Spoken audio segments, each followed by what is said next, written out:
આ છે સાચી રીતે પાકેલી કેરી, કુદરતી અને સુરક્ષિત।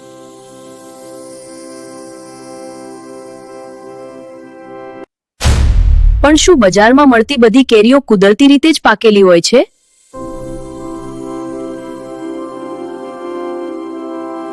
બજારમાં મળતી ઘણી કેરીઓને કૃત્રિમ રીતે કેમિકલથી પકવવામાં આવે છે।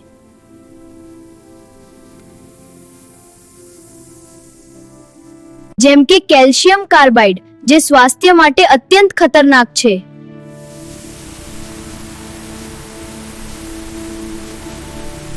સામાન્ય રીતે કેરી કુદરતી રીતે ઇથિલિન નામનો ગેસ છોડે છે।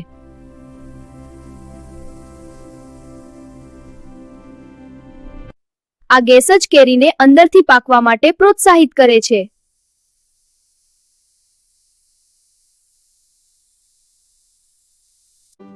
ઘાસમાં મૂકતા ઇથિલિન ગેસ અંદર જ જળવાઈ રહે છે, જે આપણી પરંપરાગત રીત છે। પરિણામે બધી જ કેરીઓ કુદરતી રીતે પાકે છે।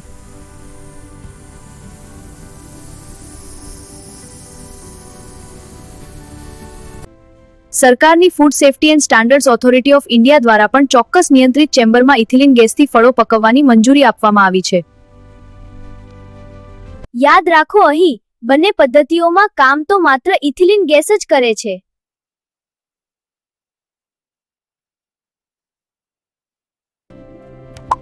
પ્રક્રિયા દરમિયાન કેરીનો સ્ટાર્ચ ધીમે ધીમે મીઠી શુગરમાં ફેરવાય છે।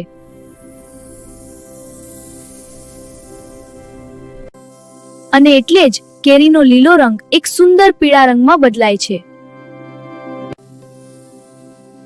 ત્યારે જ તે ફળ નરમ, રસદાર અને ખાવા લાયક બને છે। આ જ છે કુદરતની સૌથી શ્રેષ્ઠ અને સલામત પાકવાની રીત। જ્યારે કેમિકલથી પકવેલી કેરીમાં ફક્ત ઉપરની છાલનો રંગ જ બદલાય છે।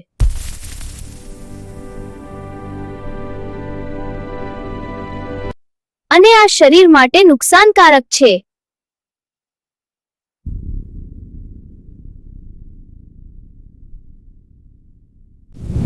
કેમિકલથી પકવેલી કેરીના સેવનથી માથાનો દુખાવો, ચક્કર કે ત્વચાની સમસ્યા જેવી તકલીફો થઈ શકે છે।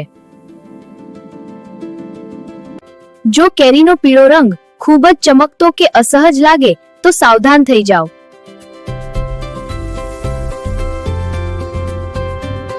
યાદ રાખો, કુદરતી રીતે પાકેલી કેરીમાંથી મધુર સુગંધ આવે છે।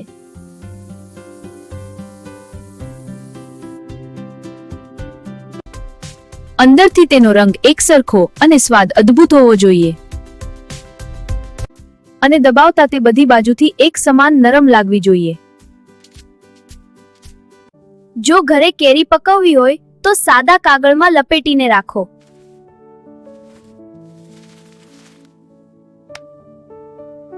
કેલ્શિયમ કાર્બાઇડ જેવી કૃત્રિમ પદ્ધતિઓથી હંમેશા દૂર રહો। કુદરતી રીતે પકવેલી કેરી સ્વાદમાં બેજોડ અને સ્વાસ્થ્ય માટે સૌથી સુરક્ષિત।